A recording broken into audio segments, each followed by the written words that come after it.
in here. He's the leader.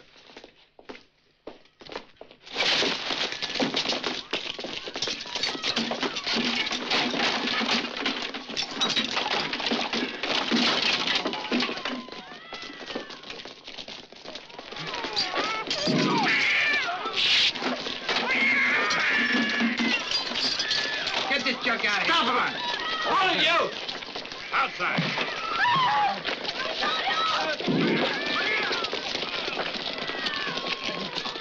Get your hands. Bring him down here. Move along. Hold him there. Let's get him out there. Tú ve, Vía. Vía.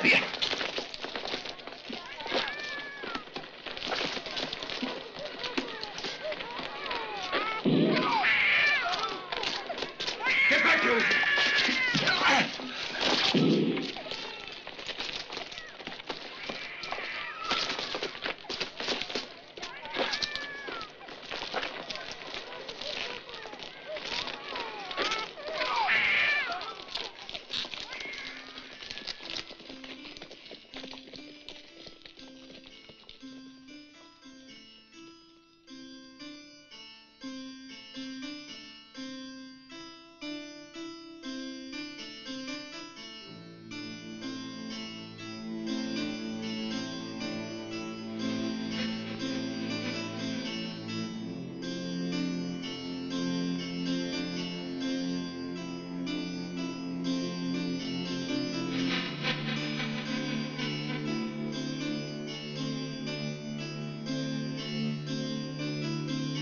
Give me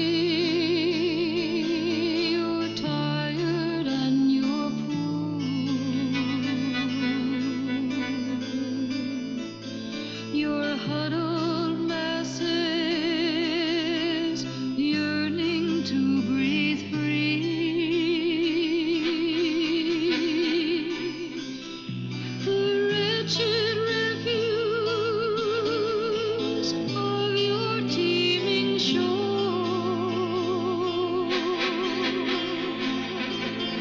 Send these, the homeless, tempest-tossed to me.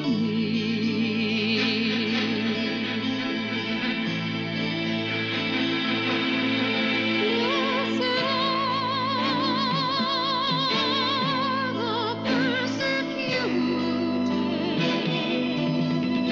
and blessed are the pure in heart. Blessed are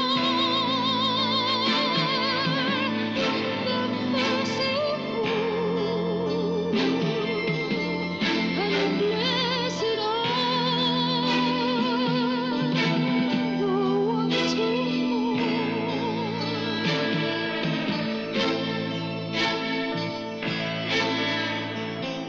The step is hard that tears away the roots and says goodbye to friends and family. The fathers and the mothers weep, the children cannot comprehend. But when there is a promised land, the brave will go and others follow. The beauty of the human spirit is our will to try our dreams. And so the masses teemed across the ocean to a land of peace and hope. But no one heard a voice or saw a light as they were tumbled under shore. And none was welcomed by the echo of the phrase, I lift my lamp beside the golden door.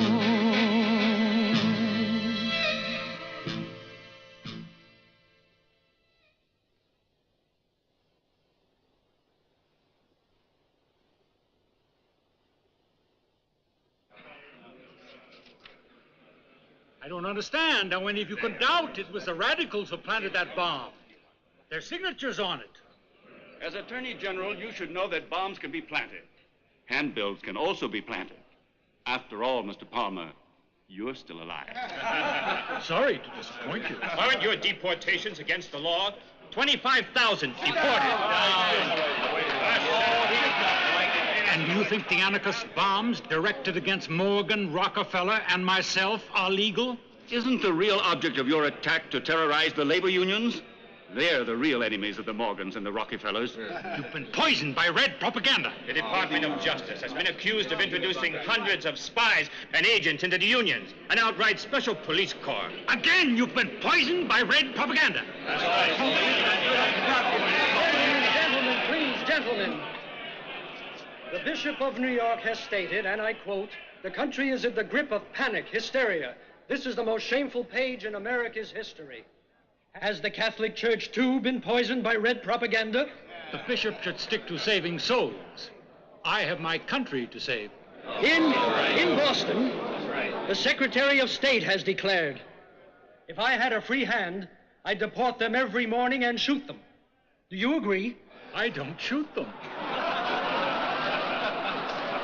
What about Andrea Salcedo? Who, that anarchist? What about him? Yeah. The man who mysteriously fell from the 14th floor of police headquarters. What are you an anarchist? Whatever he wants. Mr. Palmer, Secretary of Labor Post is against deportations. Is he also a subversive? America will soon learn who is the leader of the Reds in our country. Are you accusing Mr. Post, the Secretary of Labor?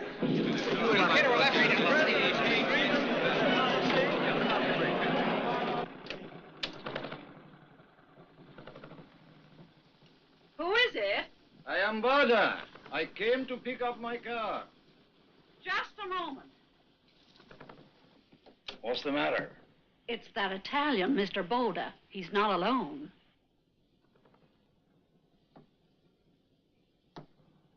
Call the police.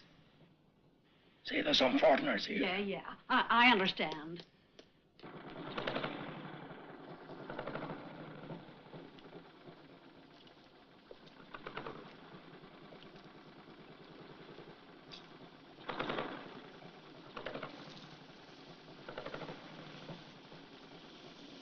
Sto telefonando.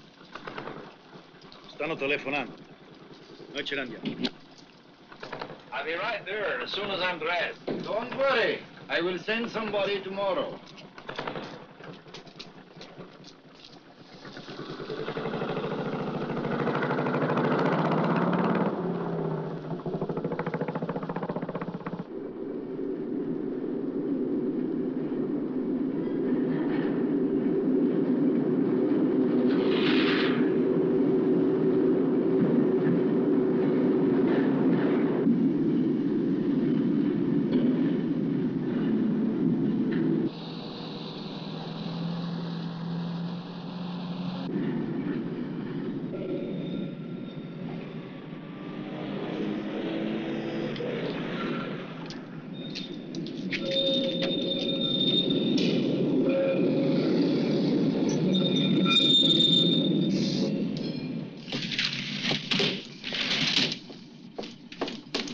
Stop where you are.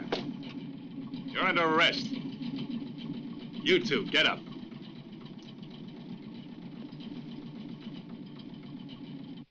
Colt 32. I found it on this one, Nicola Sacco. In his pockets, there were 32 bullets of various makes.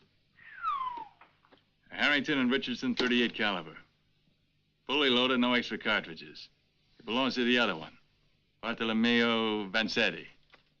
They said they had no weapons on him. Now, why did you say that? Mr. Sacco, would you kindly answer my question?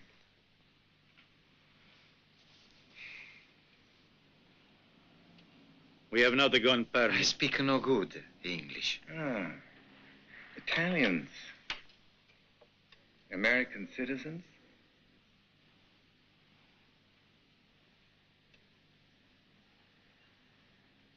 Anarchists.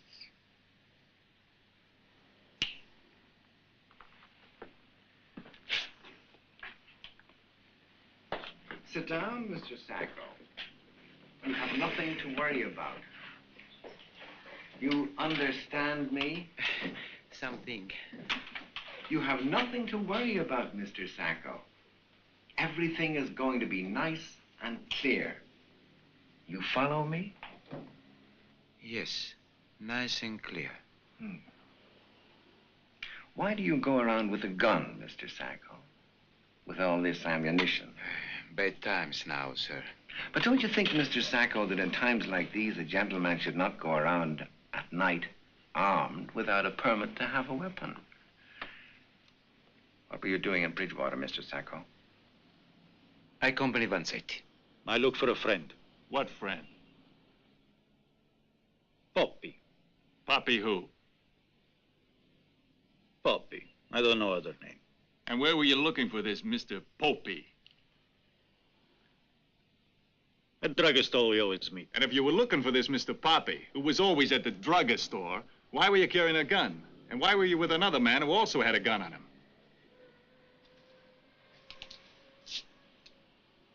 I look in west of Bridgewater for Poppy. At drugstore. To ask him help of my friend. Well, I think he want to sell him some fish.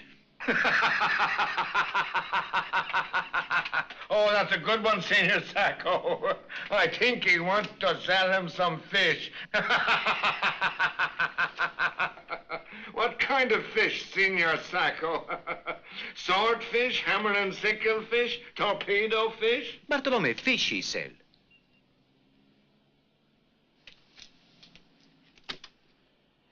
And what do you sell, Mr. Sacco? Lies? I skilled worker, shoe finishing. What about the other three, the ones with a motorcycle? I not know them. Friends of Vanzetti they are. I know not names, not anything. One of them is named Boda. Mike Boda. Doesn't that name mean anything to you? No. So you go looking for a guy named Poppy at night in a drugstore carrying a gun, you and that other wop. Then you turn up at Johnson's house with 3 men on a motorcycle. 3 men you don't even know? I worker. Politics I no understand. Union man? No. Well, are you an anarchist or aren't you? No. You didn't know by any chance, Andreo Salcedo? No.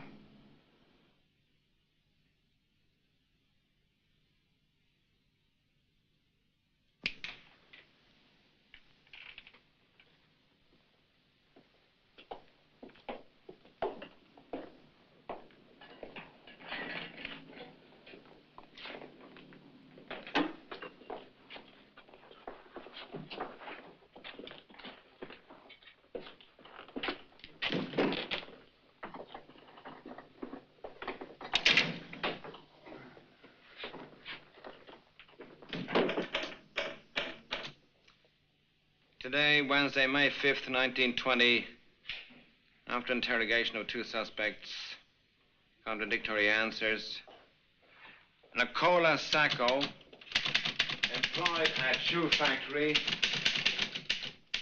Hey!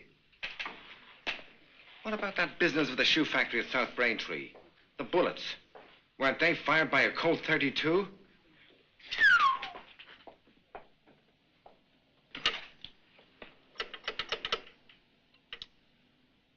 Hello?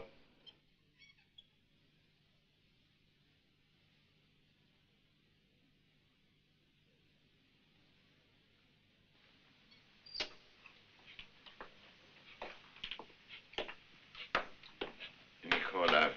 Nick Sacco. Nicola.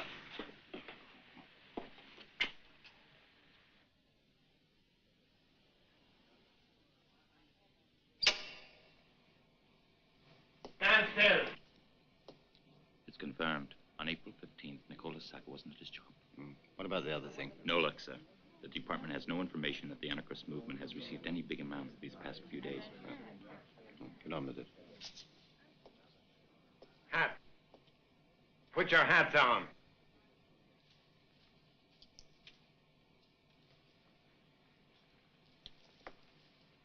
Take the hats off. Right. Now, hold out your right arm as if you had a pistol in it. Your right arm. Act more naturally. Come on, come on.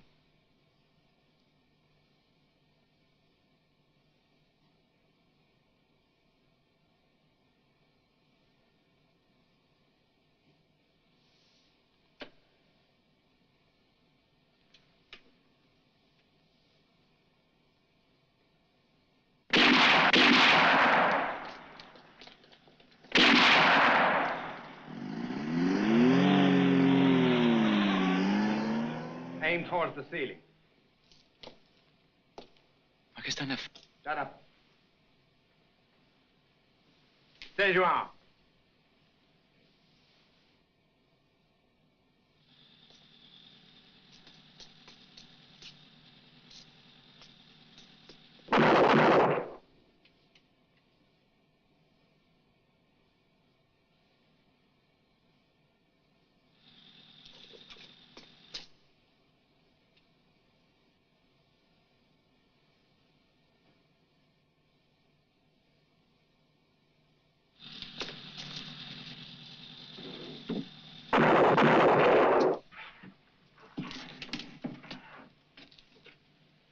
Impressionare. Face left.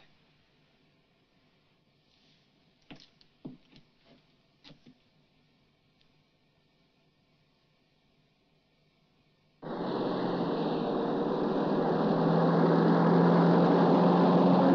lying. You've been lying all along. Are you in the habit of telling lies? I'm not a liar. You were armed, Signor Vanzetti. And foolishly, you even lied about that. You're a confirmed liar. I'm not a liar. You're an anarchist.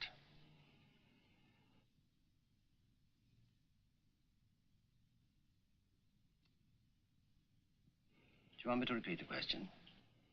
Are you an anarchist? No. A communist? Signor Vanzetti, don't have me repeat all my questions. No. A socialist? No. You might say no, sir. No, sir. A union man? No, sir. You belong to the Black Hand, to the Mafia, in other words. No, sir. Where were you the night of January the 2nd?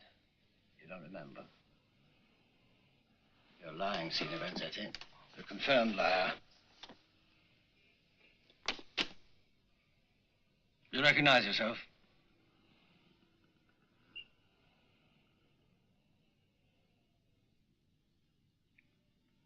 Do you recall, Signor Vanzetti, what day that was? What day was it? It was the night of January 2nd. Of this year. Of this year? Of this year. And what about April the 15th of this year? Where were you at 3 o'clock that afternoon? Do you understand the question, Signor Vanzetti? I want to help you.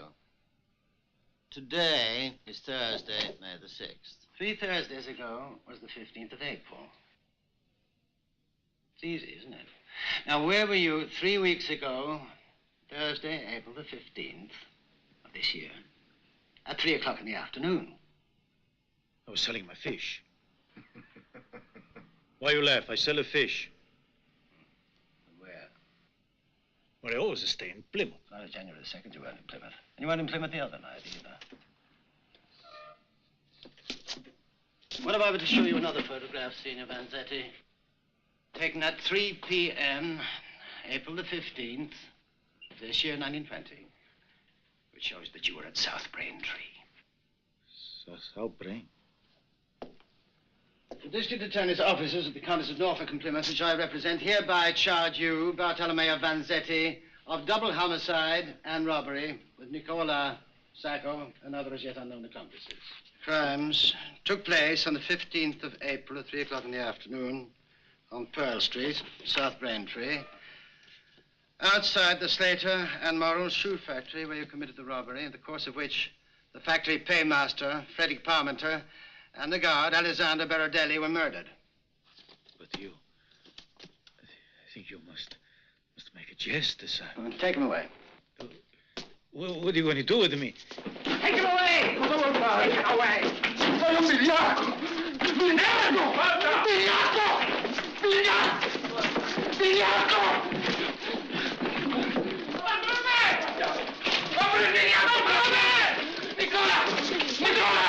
Omicidio! Fatelo a me! Omicidio, Nicola! Fatelo a me! Nicola! Fatelo a me! Omicidio! Fatelo a me! Fatete matti! Fatete matti!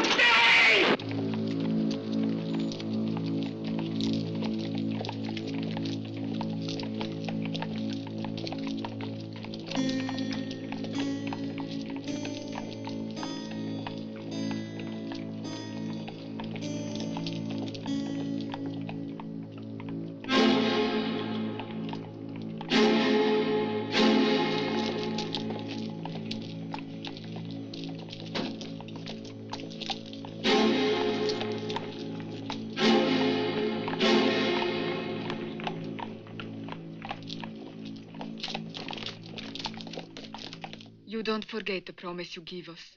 No politic. You must keep your word. Trust us, Signora. Attorney Moore has helped many during the strike period. He is a very fine defense lawyer. I know he will win for us. Don't worry on that score. District Attorney has agreed. No politics. Inside the courtroom. Outside, however,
the court.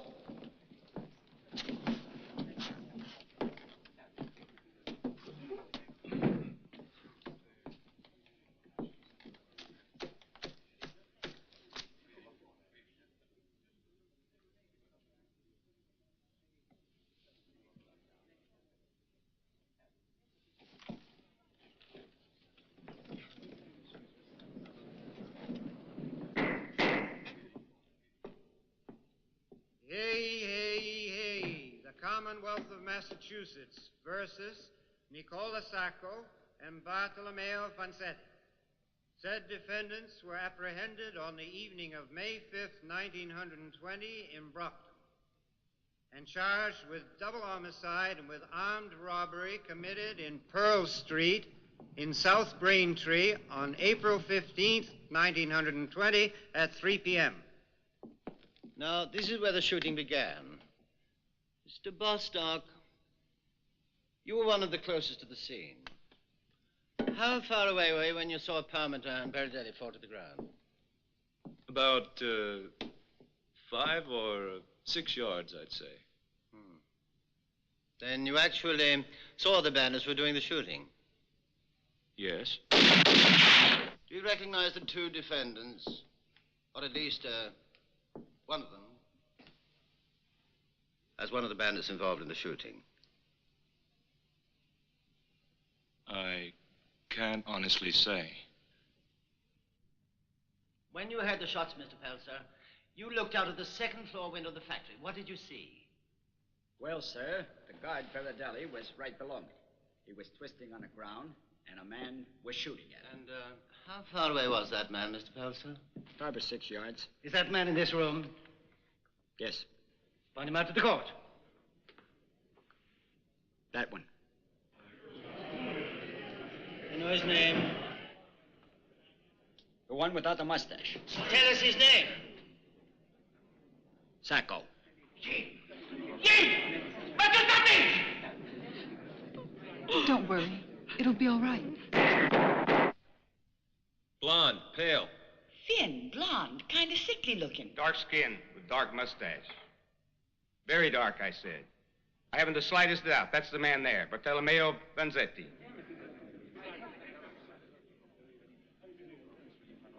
I had just lowered the gates at the crossing when he aimed his pistol at me and yelled, "Raise the gates," and something else. He was at the wheel. Well, what else did he shout? Son of a bitch. And there's just one small problem. Vanzetti can't drive. Couldn't the man with the mustache have been sitting behind the driver, and if he'd leaned out of the car, threatening you with his gun, and in the confusion of the moment, if you had assumed that... Your Honor, I object. Objection sustained. I'll rephrase the question. Are you sure that the man with the mustache, whom you've identified as Vanzetti, was driving the car? Well, no. As a matter No, of but you fact... are sure that the face you remember is the face of the defendant? Yes, sir. To conclude, Mr. Goodrich, you were shooting pool when you heard the first shots. First, you went to the window and you didn't see anything. Then you heard some more shots and you ran out into the sidewalk. And there you saw, from what distance did you see the dark automobile? About 15 feet. And what else did you see? I saw a man, a dark man, leaning out and aiming a revolver at me. Do you recognize him? Yes, sir. Man on the left, over there. Are you sure? Absolutely. Isn't the witness about to be brought to trial before the same court for a serious offense? Defense counsel, first of all, should have the good manners to rise when addressing the bench. Have I made myself clear, Mr. Moore? And in the second place, you know very well, or you should know, that a police record can be mentioned only when an individual has actually been sent, and strike the question from the record. First, I ran to the front window and then to the one on Pearl Street. I saw the dark car crossing the railroad tracks. It was going fast. Would you mind asking her how far away she was? Gladly. Did you hear the question? Yes, sir. About 20 yards, I'd say. Anyhow, you can measure it. Continue, please.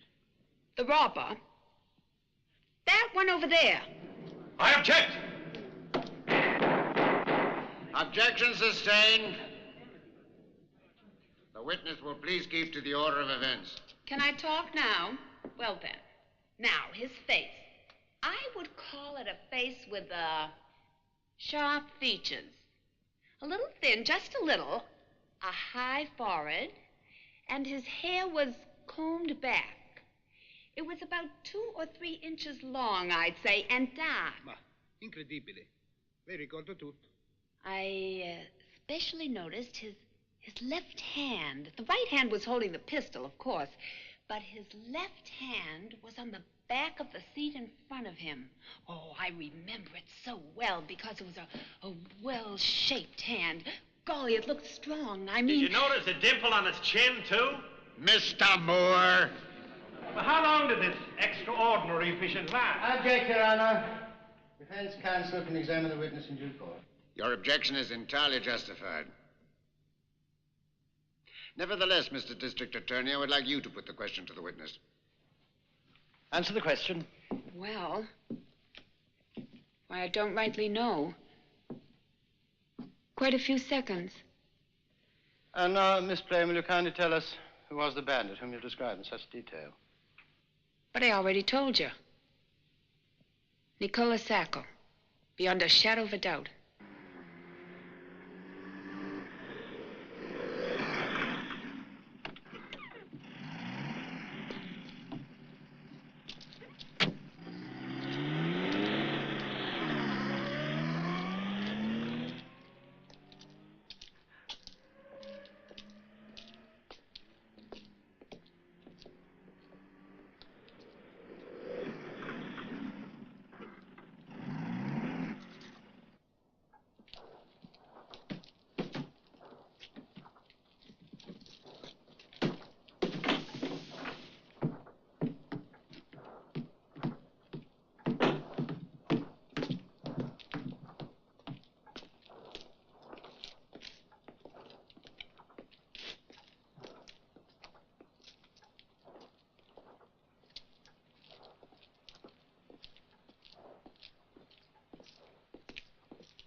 Just a moment, sir.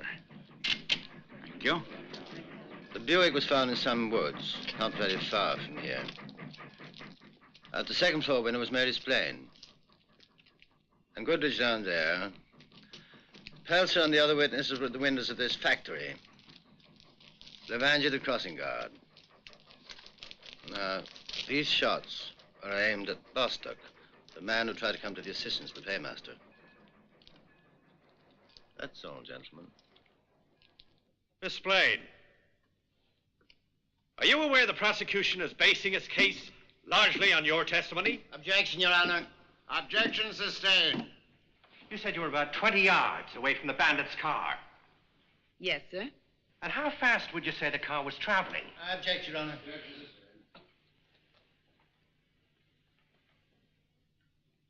Miss Plain. Look at that gentleman down there. Sitting down there in the second row on the right-hand side. Can you tell me the color of his necktie?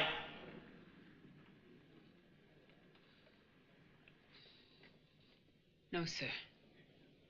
I can't see that far. Can you tell me how far away the gentleman is? Object!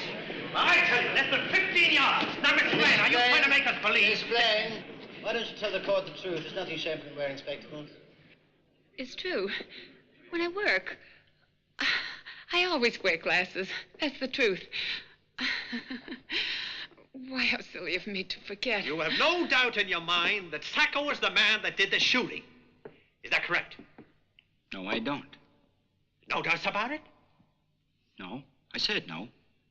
Nevertheless, at the police station, you identified another man. You pointed to a photograph and you said that could be the man, the one who shot first. Now, what made you change your mind? Answer the question. I was mixed up. Well, when were you mixed up? When you identified the photograph or when you identified Nicola Sacco? I didn't say he was the one. I only said when I saw Sacco that he was just like the man I saw at the factory. What did you really see? I object, Your Honor. Defense counsel is trying to intimidate the witness. Objection sustained. All right, step down. But don't leave the courtroom. I haven't finished yet.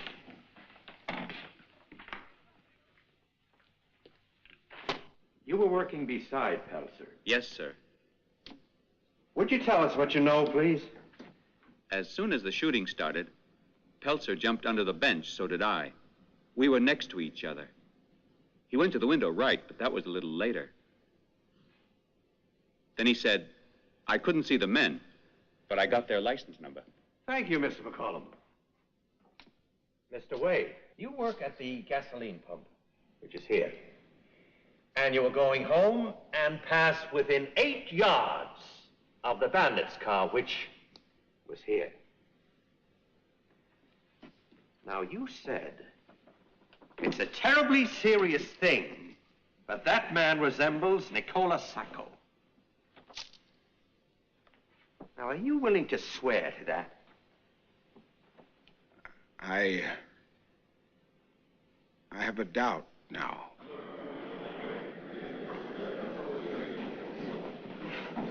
Well, why do you have a doubt? Well, the fact is, a few weeks later, I was at the barber's and I saw another man who also looked just like the one who shot Baradelli. Thank you, Mr. Wade.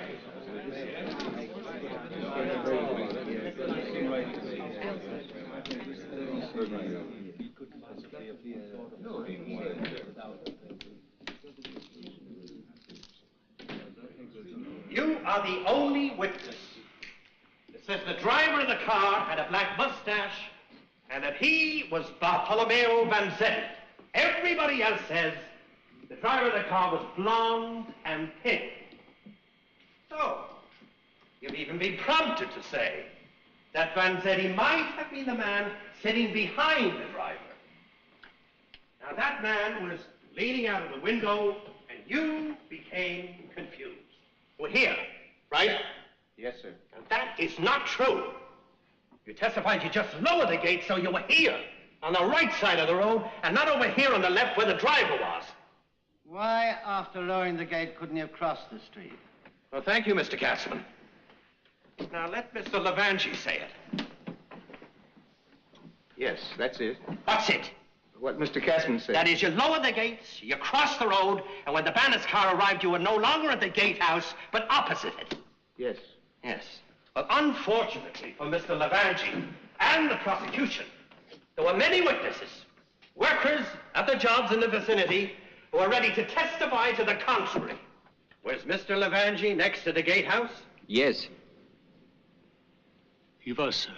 Yes, I saw him. Oh, yes, sir. Yes, sir. I petition this court to charge Mr. Michael Levangie with perjury.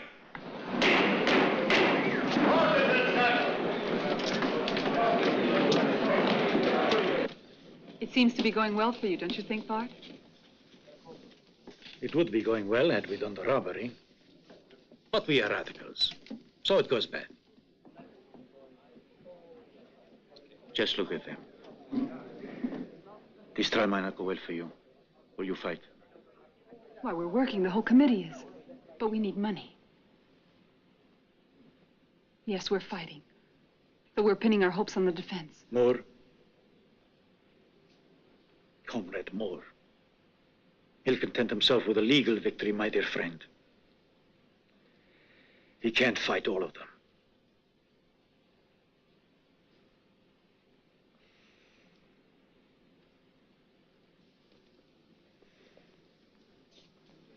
Yes, I'm very optimistic. I think Levangie has destroyed the whole case.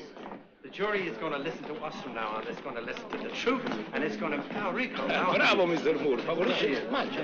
Yeah, he's the one over there. But I told you.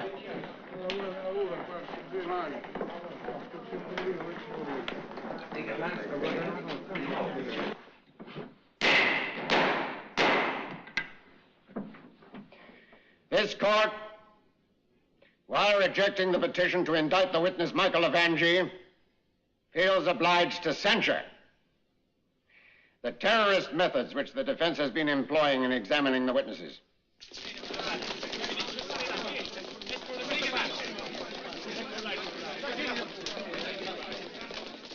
Va bene, ma ricordati che loro stanno facendo un processo politico e a questo punto abbiamo anche delle responsabilità e dobbiamo sentirle. Non possiamo continuare soltanto con i testimoni che si stanno smascherando da soli. Attento che c'è la gente. Sta su. Stand back. Keep it up, boys. All right, move back. A little more space, please. All right, let's go. Get back. Come on, get out of the way. Come on, get back there. Over the room. All right, move over. Non ti preoccupare, Nico. Andrà tutto buono. Abbi fede. Io tengo assai fiducia. Assai. Dante. Grazie. Dante. Dante. Dante, dove stai? Oh, don't worry, Vanzetti. It's going well. Figlio mio, dove stai? Dante. Dante. Oh, Dante.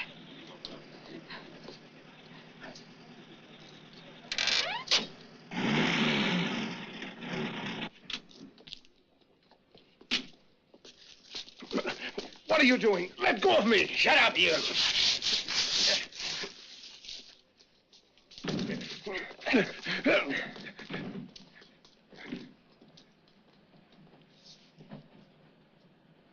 We'll teach you to change your testimony.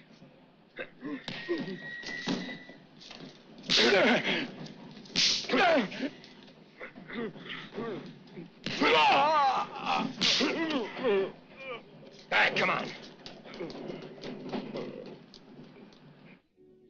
Since they've banned liquor, they might as well ban parties, it seems to me. French? Irish? English. A good sprinkling of Italians, Greeks, and Portuguese. That's Boston. You're forgetting the Germans. Are you referring to District Attorney Katzman, Mrs. Evans? Here are your Germans, Mrs. Evans. And Thayer. A sprinkling of Angostura. The majesty of justice.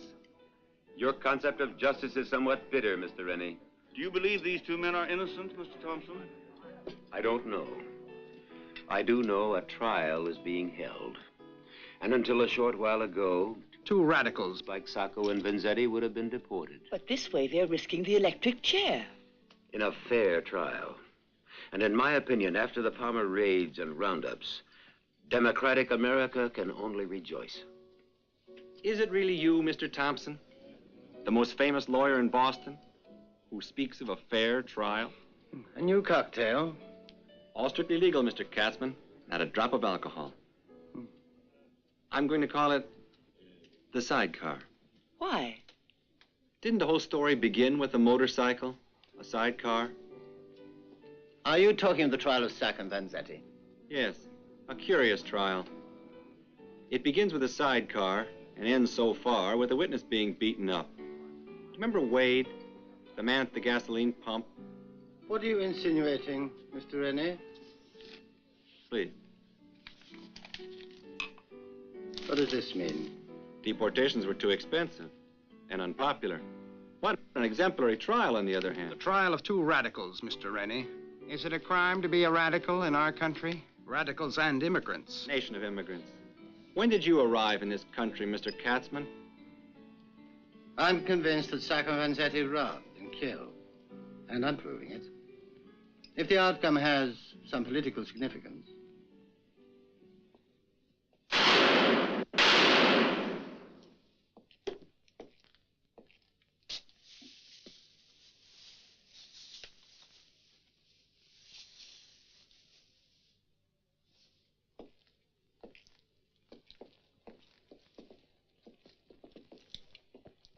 Captain Proctor, will you please explain to the jury the procedure of ballistic tests?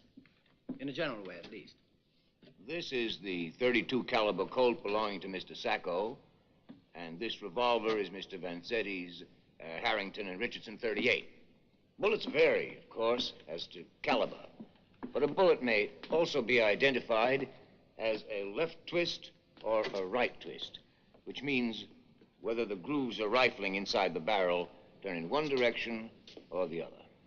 Now, the only American automatic with a left twist is the Colt 32. Thank you, Captain Proctor. Listen down, please. 3 projectiles of the 4 extracted from Berdelli's body have a right twist, and so do the 2 extracted from the body of Parmenter. But the 4th bullet that struck Berdelli, the fatal shot, has a left twist. In other words, it was fired by Colt 32. Captain Proctor, after the test which you have made, can you tell us if this bullet could have been fired by Sacco's Colt 32? In my opinion, it is consistent with being fired by that pistol. Sacco wasn't in South Braintree. He couldn't have been in South Braintree on that day.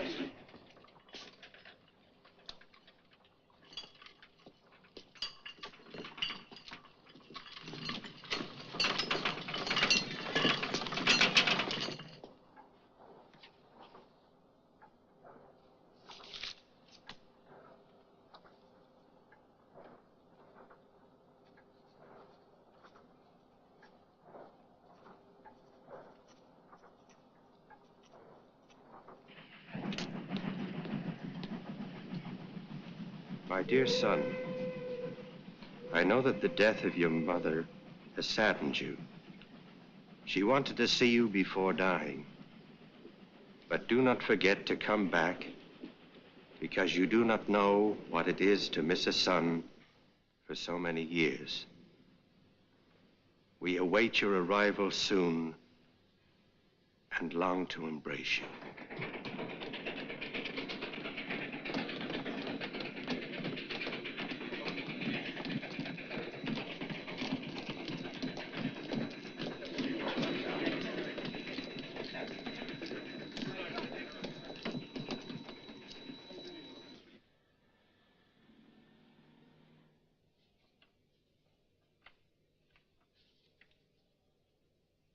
Signor Endrauer, mi scusi.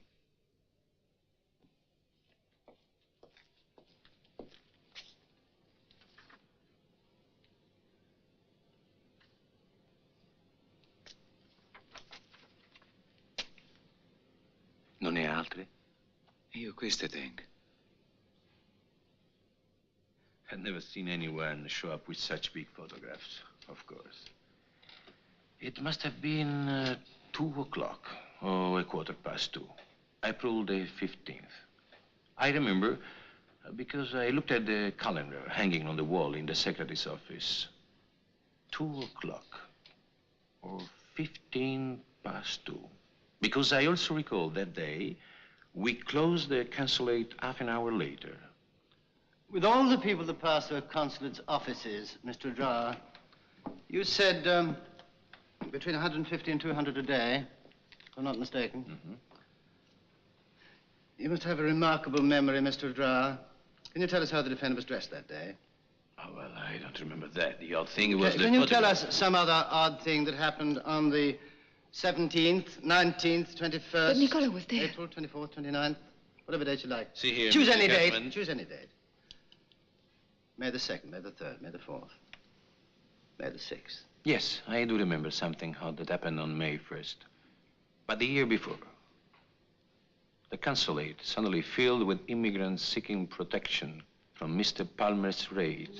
Those are facts. Those are real facts. Mr. Drawer, keep to the questions you're asked. Mr. Palmer is the Attorney General of the United States. You, as the representative of a foreign country, should show him all the respect that...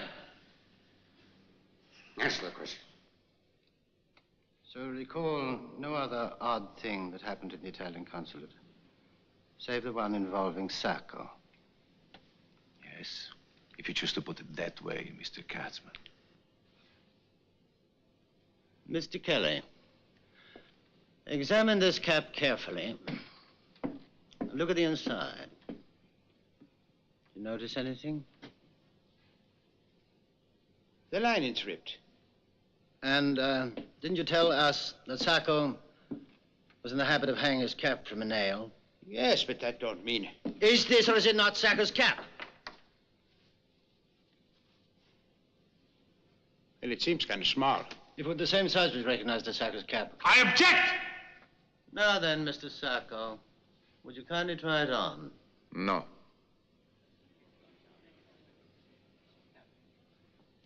No. You make me pagliaccio. Mr. Sacco, nobody is showing you any lack of respect, but you cannot refuse.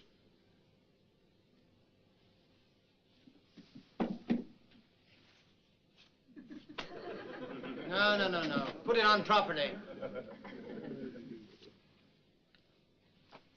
Properly, I said. Basta, no more.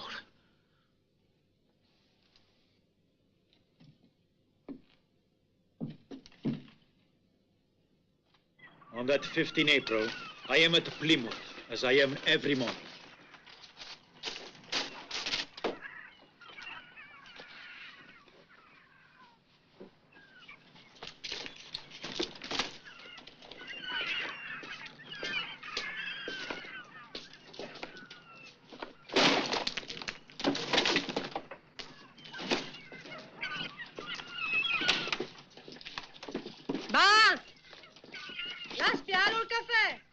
L'ho già preso, grazie. Ho preso 2 di caffè.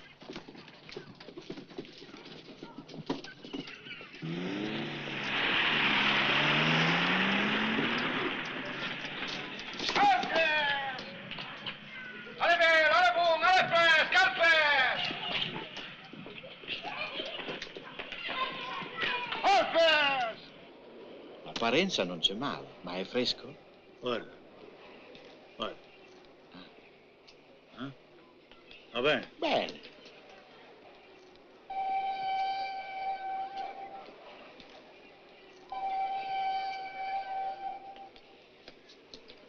How do you know it was 12:30? Come sa che era mezzogiorno e mezza? Guarda, il mio fa l'artigiano e al dogemes precisi sta quante sanno le sirene della corderia. He says that he's a skilled worker and that he always gets off work every day at 12:30 when the rope factory whistle blows. How can you remember it was the 15th of April? Not the 13th or the 14th.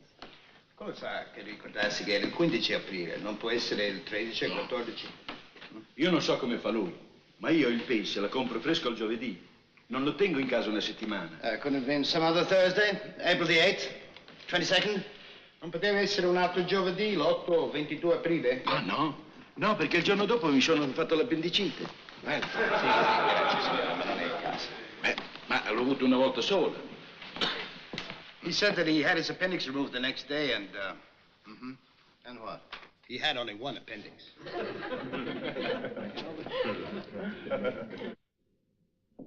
Mrs. Brini, have you known Vanzetti for some time? Since he came to live in Plymouth. 4 years. He lived in your house? Yes? You were happy to have him in your home? Of course. And was your husband also happy with this arrangement? I object! What are you trying to make me say, sir? If the defense will allow me, I'd like to ask this question of Mrs. Brini. Mrs. Brini, in an emergency, you'd do anything for a friend, wouldn't you? Especially an Italian friend. I object! Now, what's wrong? Mr. Katzman, omit the final part of your question. The words, especially for an Italian friend. You'd do anything for a friend? Naturally. Answer yes or no. You insist that you recall the date of April the 15th from a length of blue cloth. Doesn't this seem absurd to you? It isn't something people like us buy every day, you know. We talked about it. Talked about it? We figured it out. You figured it out? With whom? Why, my husband, the neighbors. With the one who had his appendix out? Of course. Thank you, Mrs. Brini. No further questions. Captain Proctor's tests have established the fact that at least one bullet, the one that killed poor Berardelli, was fired by Sacco's pistol. Now, this is decisive proof. In the face of this testimony, the wretched attempts of the two defendants have shown up for what they really are, a house of cards. Dozens of witnesses have come before this court. And what sort of witnesses? An endless procession of low characters dredged from the depths of society, wretched no-goods.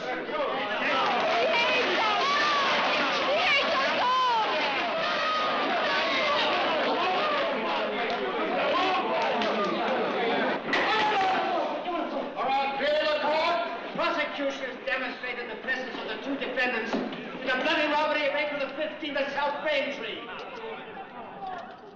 If I say that the expanded witness is less reliable... Mr. Katzman, restrain your language. Restrain! This is racism! Racism! I could have you indicted for slander, Mr. Moore. The prisoner's dock is the cleanest place in this court. Mr. Moore!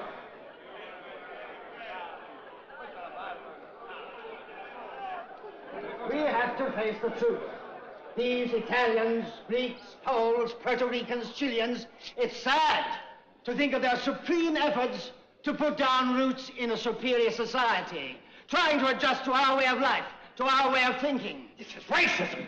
But, members of the jury, isn't it racism of a terrible kind that sets against loyal American citizens, conscientious, reliable witnesses, a mass of poor immigrants, people who know nothing of our American ideals, the great ideals of democracy and justice that govern the free society of our land. People who can't even speak our language. Racism! Racism! These are the same ideas that the members of the Ku Klux Klan are spreading around. Ku Klux Klan!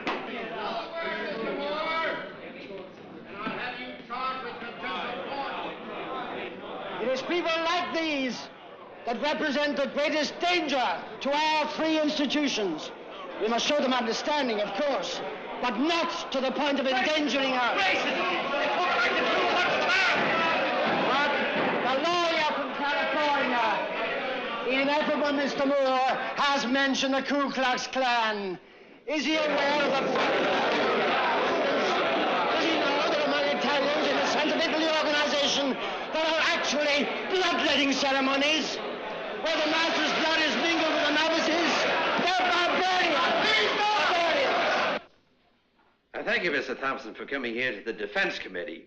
But I don't agree with you. The court's determination to get a conviction at all costs seems obvious to me. I wouldn't be so sure. They want a sentence that will set an example. A political sentence. That's the meaning of the whole trial. If you set out with this opinion, you won't be able to arrive at a decree of their innocence. You mean you believe they might still be absolved? I believe in justice. But, Mr. Thompson, it's all so clear. You see, I was wondering if... Speak up, sir. Don't stand on formality. You see, all of us are convinced that Sacco and Vanzetti are innocent. Of course.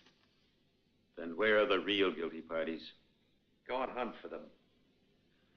That's just what I was going to say. What steps have been taken to find them? If it's a question of money... What means? Why don't you go and ask the police, or Thayer, or Fuller? You're not helping us like this, Mr. Thompson. You pretend not to believe that the police, the judge, the governor, the capital are all in agreement. They want a sentence of guilty. If that's what you believe, Mr. Moore, then why did you agree to keep politics out of the trial? You're right. That's where I made my mistake. I ask permission of the court to examine the defendant, Bartolomeo Vanzetti.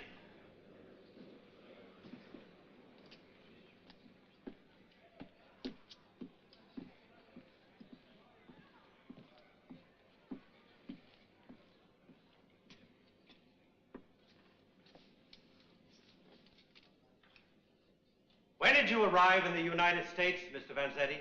13 years ago. It was 1908. And were you already a radical? Not completely. What do you mean by that? Well, I mean, I see how things were going back in Italy. And I hope here things will be different.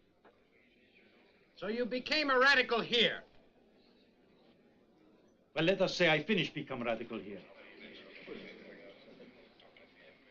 When one begins to work in a factory at 13 years of age, and I began to work then. And were you still a radical at the moment of your arrest? And I still am. Radical. And everyone here well knows it. So why must we have all this play acting? Mr. Vanzetti, Why did you lie at the Brockton police station the night of your arrest? We were afraid. Well, what were you afraid of? Senor Moore, you know what Nick and I were planning to do before they arrested us. We must collect the materials of propaganda in houses of comrades. We had to hide it. That is why we need the automobile from Boda. We had been warned that they were preparing another big raid against all the foreigners that stay here. And only 2 days before, a friend was found. And his body was all smashed.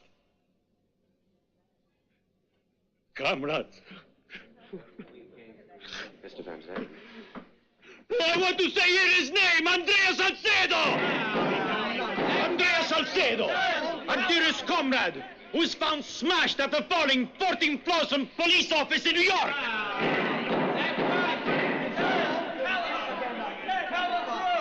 That is why we were afraid. Yes, but why were you going around armed? Have you ever fired a weapon, Mr. Vanzetti? I don't know about guns. And I must say I never fired a weapon in my life. And I do not know how to drive. Please, tell the court. Why did you have weapons? Well, we don't want them. And Bart and I decide to throw away. That is why we take out everything. All we have. Mr. Sacco, you needed a gun at night when you were on guard at the Kelly factory. Yes, but I don't want to have the gun anyhow. Too much danger. Well, why didn't you apply for a permit to carry a gun? And do you think a police give a radical permission to have a gun in this country? As in any country, Mr. Sacco. See. The world is the same. You don't love this country, do you, Mr. Sacco? Why you say that? I love this place. Did you love this country in the month of May, 1917? I find hard to make answer in one You word. understand the question? You need the interpreter. No, I don't need him. I follow all you say.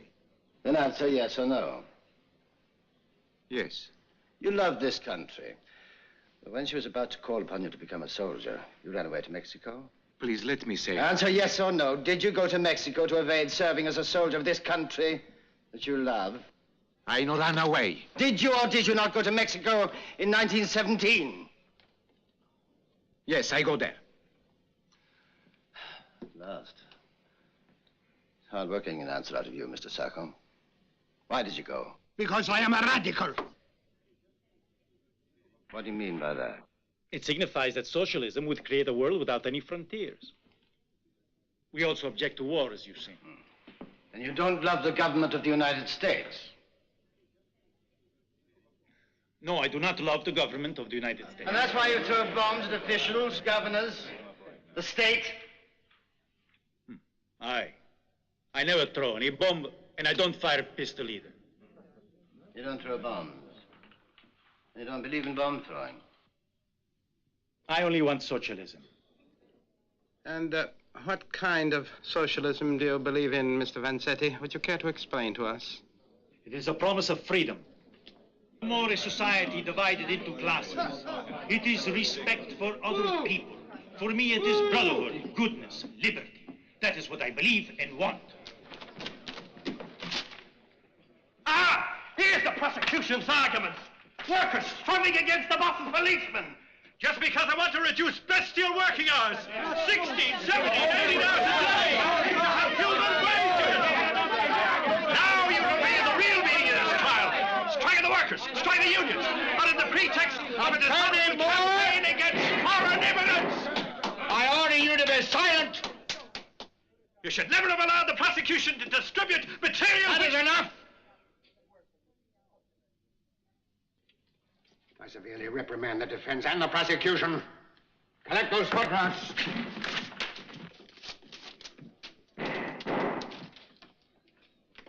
Silence! Or I'll have the courtroom emptied.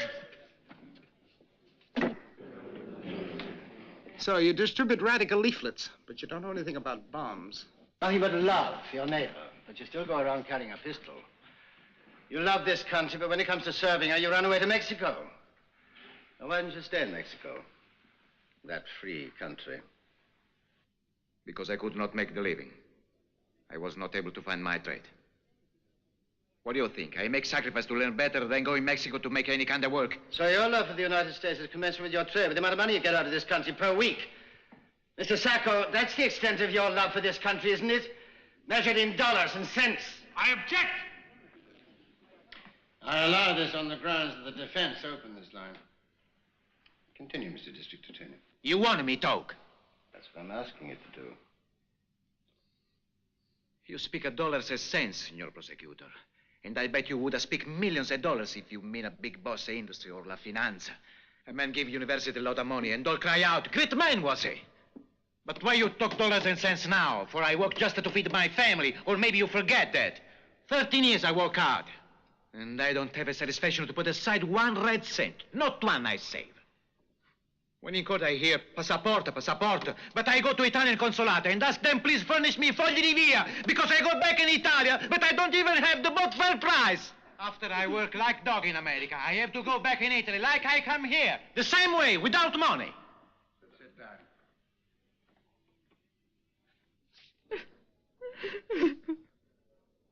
I want all to have means to live.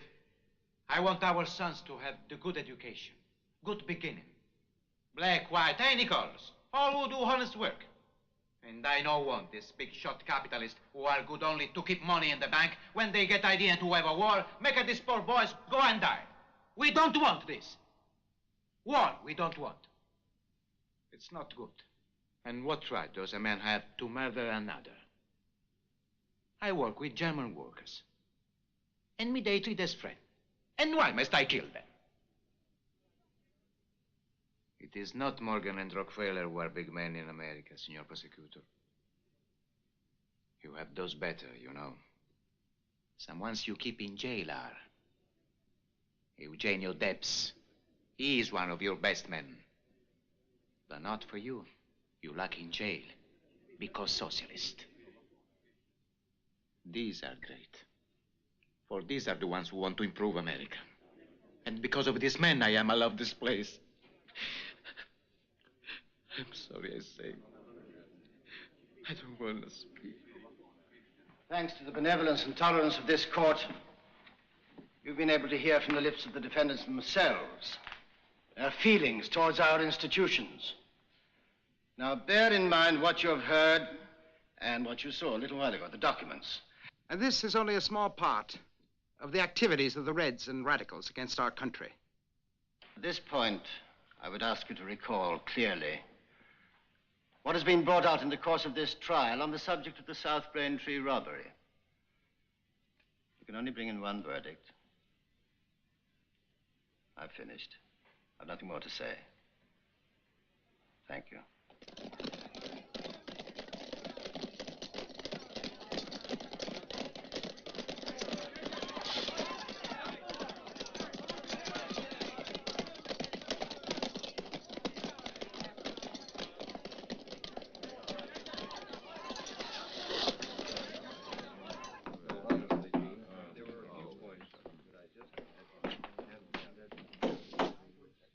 Well, Sheriff, we finished in here. Already? Damn. I bet my deputy you'll be out 5 hours, and you've taken less than 2. You work fast. Fast? Well, you may be right. 5 hours, you said. I guess we get another free meal on the state.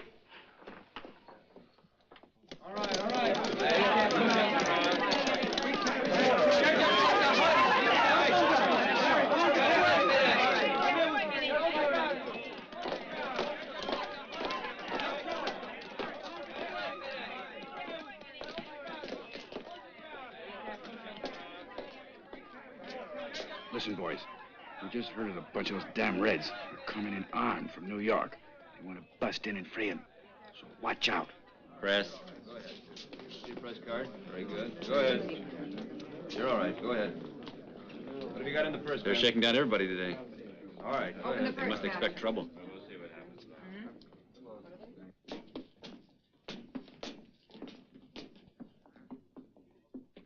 Don't worry. Have no fears. The verdict will be not guilty.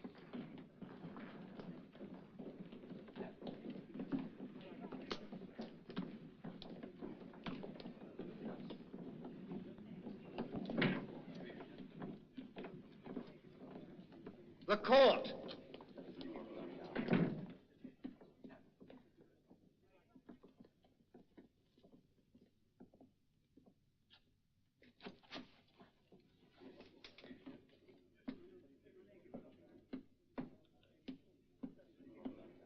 Mr. Foreman, has the jury reached a verdict? We have. Nicola Sacco. Bartolomeo Vanzetti. Mr. Foreman, raise your right hand and look at the defendants at the bar.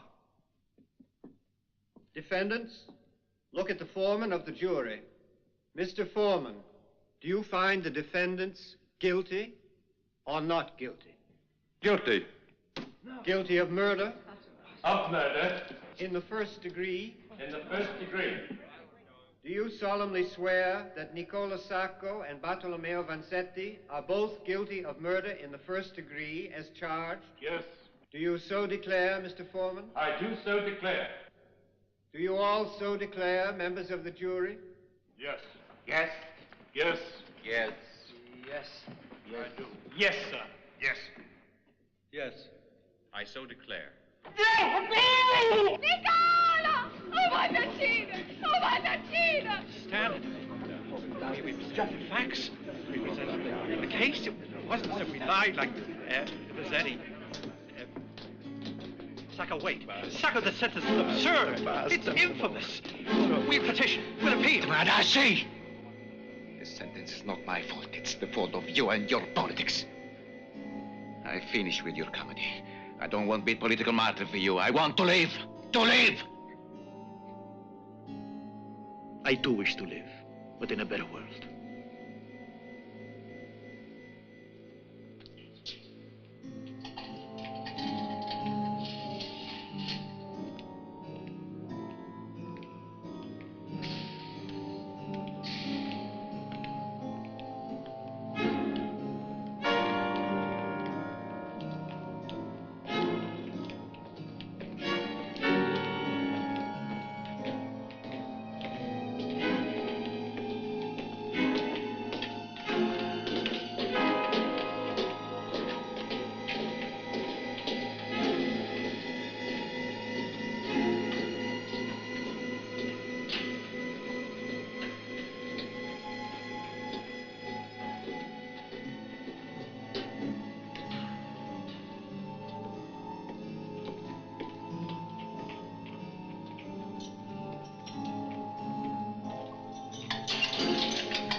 Freedom for Nick and Bart. Freedom for Nick and Bart. Freedom for Nick and Bart. Freedom for Nick and Bart. Freedom for Nick and Bart. Freedom for Nick and Bart.